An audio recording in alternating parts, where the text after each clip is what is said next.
In this video, we will discuss display rules in a form. Display rules will allow you to customize which fields will be viewable on the form.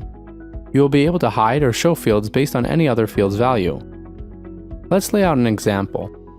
In your form, you might have a radio field where your users can choose what title should appear before their name. If they choose Other, then we can show a text field where they can enter their unique title. But you would only want this field displayed if they choose Other. In this case, you could set a display rule that if the radio option is Other, then show the text field, otherwise hide it.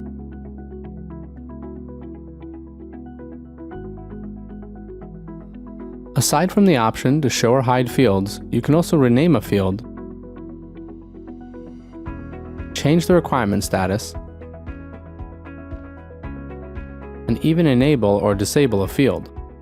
Keep in mind that all display rules run in order from top to bottom, so be sure when using multiple display rules that no rules contradict each other.